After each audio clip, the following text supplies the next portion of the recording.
We thought we knew the price of an ace, $32 million, demanded by the best pitcher in baseball, Tarik Skubal, a man who has dominated the league with Cy Young caliber stuff. But the Detroit Tigers countered with a cold, hard $19 million, setting up an unprecedented $13 million chasm, the widest player-club salary arbitration gap in MLB history. What nobody is discussing, however, is the terrifying strategic truth bubbling beneath the surface. This isn't just about saving $13 million. This is the sound of a dysfunctional front office intentionally dismantling trust and preparing to move their most valuable asset before the clock runs out.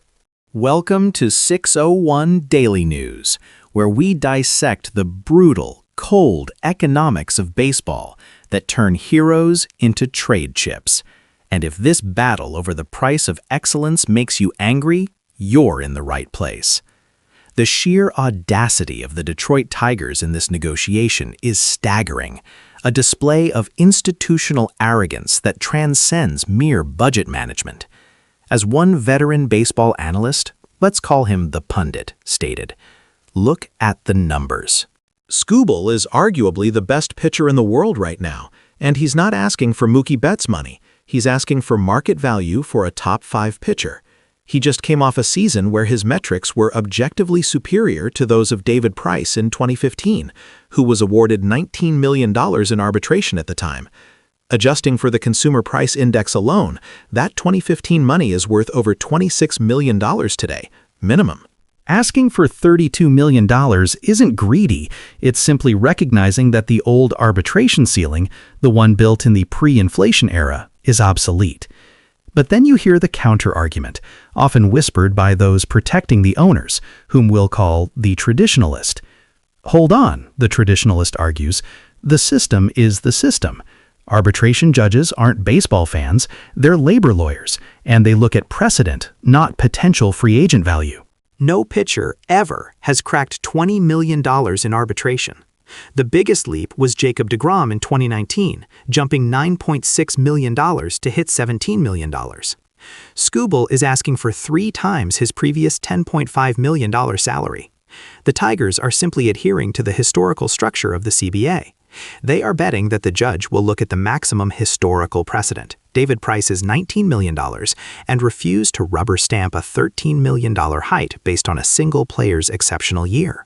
This adherence to archaic precedent is precisely the poison, because it utterly ignores the reality of the baseball market and the personal history of the Tigers' ownership. Let's talk about the character flaw at the heart of this conflict, the emotional angle that fuels the fire. This isn't just business. It's the second-generation ownership curse personified. We have one of the wealthiest families in America, worth north of $6 billion. $9 billion, fighting tooth and nail over $13 million with the generational talent who puts butts in the seats.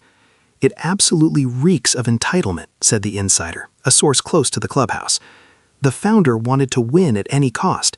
The son inherited the team, treats the franchise like a spreadsheet entry, and thinks short-term penny pinching is success. They are telling Skubal and future stars like Paul Skeens that their dedication is cheap. This is the exact same dynamic we saw with the DeWitt family in St. Louis. The initial investment is noble, the inheritance is about expense reports.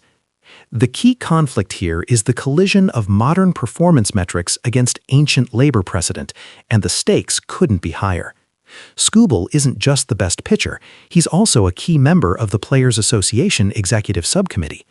His arbitration case is therefore a labor battle for the future of young players' compensation. If he wins, the $20 million ceiling is shattered forever, and compensation for all pre-FA superstars fundamentally shifts.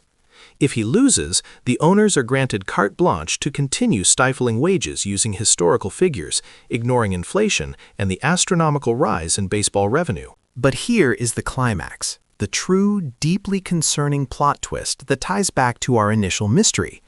Why would the Tigers risk alienating their most marketable player, especially when they aren't constrained by a salary cap? They could easily pay him and still build a contending team. The most likely, and darkest, scenario is that the Tigers want to lose this negotiation. By offering an insultingly low $19 million, they ensure that the battle posed to a hearing.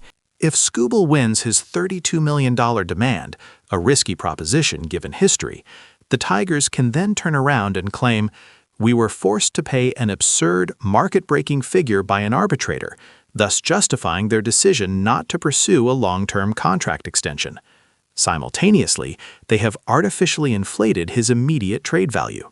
Imagine trying to acquire a pitcher who just successfully argued he is worth $32 million in arbitration. His asking price at the trade deadline would be astronomical, yielding an insane return of prospects. They are maximizing their profit on his inevitable trade, and that is a brutal truth. Skubal's $32 million request, which he may or may not win, compares intensely with Vladimir Guerrero Jr.'s recent high arbitration award of $28.5 million. Guerrero, a former MVP runner-up but not an actual MVP winner, was a Super 2 player. Skubal, a multiple Cy Young finalist, is arguing for $3.5 million more, a justifiable demand given his position as a pitcher, a more valuable commodity. The Tigers countering with $19 million is not negotiation. It's an institutional slap in the face. They could have filed for $23 million, potentially won the case, and saved themselves $9 million while minimizing the player's outrage. But by going this low, they have guaranteed an irreparable schism. Winning the case at $19 million would be a Pyrrhic victory, confirming to every player in the organization, present and future, that the Tigers value cheapness over loyalty and excellence, effectively ending any chance of a long-term relationship with their star. The only path forward that makes sense for Skubal, both personally and as a representative for the Players Association, is to fight this with everything he has, even if he must settle for a compromise figure like $28 million. If he breaks that ceiling, he achieves something truly meaningful for the entire league. This battle is not about a salary number. It's about establishing the minimum value of generational talent in the modern age. And Skubal is the man standing on the line. The battle is set. History versus the future. Will Skubal shatter the arbitrary $20 million arbitration ceiling? Or will the Tigers' notorious cheapness prevail, setting the stage for their ace to be traded by the deadline? Let us know what you think the final outcome will be down in the comments below. Don't forget to like this video, share it with your fellow baseball fanatics, and subscribe to 601 Daily for the deepest dives into the business of sports.